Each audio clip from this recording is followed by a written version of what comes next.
Hello everyone out there, I'm Dylan Ferguson. I'm a Blue September ambassador. Unfortunately I'm not out on the track driving tonight, so I got stuck with the PR work. And I'm joined here tonight with Tony Johnson, obviously famous Sky TV commentator, and he's come along to a race night tonight and joined me for a few questions. Hey Dylan, how's it going, mate? Yeah, very good. Nice to be here. Very good, thank you.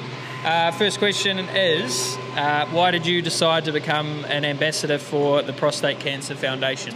To put it simply, I've had prostate cancer. I was diagnosed in 2019. Fortunately, because I'd been pretty good at getting a blood test every year, they were able to get it early. If I'd waited for symptoms to start presenting themselves, or if I'd waited another year before I'd done the blood test, I could have been in a world of trouble. But as it was, they got it at an early stage just as well, because it was quite an aggressive prostate cancer. I had prostatectomy in April of 2019, it was World Cup year, and that laid me low for a wee while. But I'm pleased to say that 4.5 years down the track, because of that early intervention, I'm still here. So no, it's been quite a journey. But when I was asked, I did a piece about my journey on Sky just before I called the Bledisloe Cup test in Melbourne last year, and that's when I got a call from the Prostate Cancer Foundation. I was more than happy to become an ambassador. Yeah, well, as you say, it certainly highlights the fact that men's health is very important, and I'm sure you've been a very proud man, probably a bit stubborn back in your day as well. And as I say, it certainly highlights the fact that anyone, but especially men's health, is very important, because a lot of things go undetected through stubbornness, basically. Absolutely, Dylan. Yeah, you're right. And I think there's a couple of things. Firstly, yep, we're stubborn, and I hear guys all the time saying, "Oh, I haven't been to the doctor for 10 years," or that's actually not that clever. People think it is, but it's not.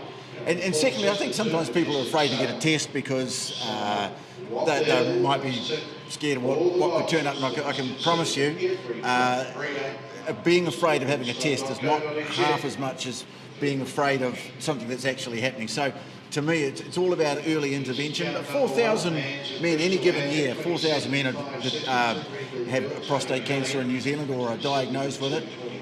The fact is, it's one of the more treatable forms of cancer if you get it early.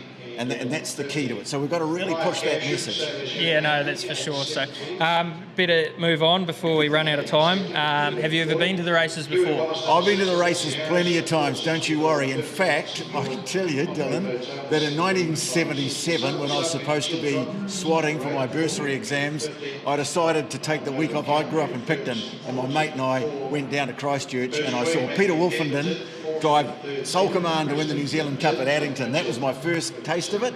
I was a regular when I lived in Dunedin. I was a regular at Forbury Park. I've actually had a couple of horses. I part share in a couple of horses that Jenny and Leo Cowan here in Cambridge had. This is going back a wee while now. So no, I've always been keen. Now that I'm married with a family and I'm away a lot at the weekends, probably not as much as I used to. But don't worry, it's really great to be here, because you just get to feel the electricity when you're at a race meeting. I love it. Yeah, no, it's certainly a thrill that certainly can't be described to people who have never been before, that's for sure. If you had, obviously we've probably covered this already, but if you had one message for males out there that are watching this, what would it be? Well, I got two messages. One, firstly, for males, if you're over the age of, say, 48, 49, just go to your doctor once a year, get the health check. You don't have to worry about, I know there's the old-fashioned test for prostate cancer. Why am I putting my finger like that? Perhaps some men are not comfortable with that, but you don't have to do that. The blood test is fine. And the other thing is too, I think we've got to keep the heat on the people running. I know the hospital system, the medical system in New Zealand's under intense pressure, but we need a screening program. We have screening for other forms of cancer. We need it for prostate cancer. And as I found out when I was diagnosed myself, I couldn't believe how many men I knew who had it or had lost someone because of it. So early detection, and let's get a screening program. That's the message. No, it's very, very good messages, that's for sure. So we've finished with all the official stuff now, so we'll move on to a bit more of light-hearted conversation. Yep. So as a Sky TV commentator, what's some of your major highlights or achievements, so to speak, in the job since you've been doing it?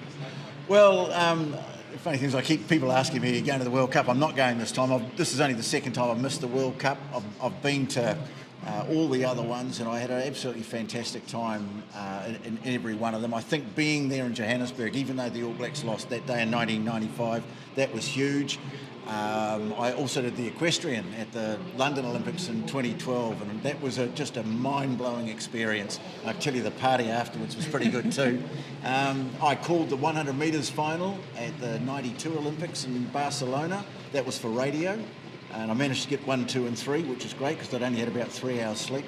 I was young then. I struggled to get to bed early in a place like Barcelona. But I just think I still get a thrill out of every single time you go to do a game. It's what I love doing, and I'm very, a bit like you, mate. Yeah. When your job is something that you love doing, then you feel really blessed. No, that's for sure.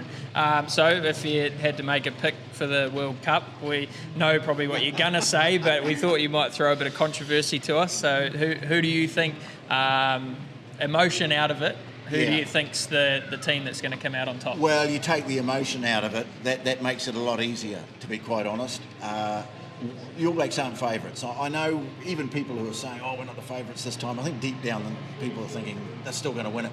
I think we do have to temper our expectations for this World Cup. To me, it's France's to lose. If they can't win the World Cup with the team they've got at the moment at home, then they will never win it. South Africa, I'd probably, if it's a choice between South Africa and Ireland in the quarterfinals, if I'm looking at it from an All Black perspective, I'd rather avoid South Africa because they know how to win World Cups. Their style of play suits World Cups. But Ireland's capable. On the other side of the draw, that's where I'm picking there might be upsets. And I reckon Fiji are capable of beating at least one, if not both, of Australia and Wales. There you go. But as for who wins it, I have to say I think it's going to be France, South Africa, who comes through out of those two.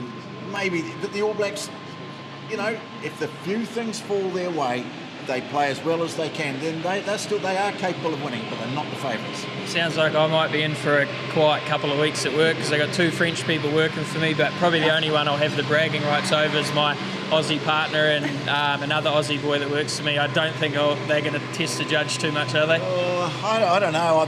I think history's told us to never trust Eddie Jones. No. Because Eddie's the master at pulling off one big result. And this, of course, has always been the thing with France, hasn't it? They've always been capable of winning one big game. When you don't expect it. Yeah, but never the next one. Yeah, and this time we expect it, so maybe they might choke under pressure. Who knows? So. But no, as I say, I wouldn't write the Aussies off completely because history has taught us you just can't trust Eddie Jones. No, definitely not. And obviously a big Saturday in sport. Are you a Warriors diehard or are you jumping on the bandwagon this year? No, I always keep an eye on them. Again, when they first started, I used to go to every game. I still occasionally do. But this weekend, I've tied up with rugby. I've got the Auckland-Canterbury game this weekend, which is one that I always look forward to. But, go the Wars. They're having a great season and I absolutely wish them well. Maybe this is their year. Yeah, well, I've had a busy year on sport because I stuck loyal with the Chiefs, and so I've been to probably more rugby games than I've been to in my life in the last 12 months, and now I'm on the Warriors bandwagon too. So we're in for a good weekend of sport, and hey, it's great for you to be here tonight and share your time with us or everyone here. I'm sure they're going to enjoy a bit of an insight on your life and. You've certainly had a decorated career and long may it continue. Well, Dylan, thank you very much. It's great to meet you and it's wonderful to be here. And I just got to say to harness racing in New Zealand, but also here at Cambridge, this is absolutely fantastic what you're doing and it's absolutely appreciated. These sorts of things help make a difference. Awesome, thank you. Cheers, buddy. Cheers.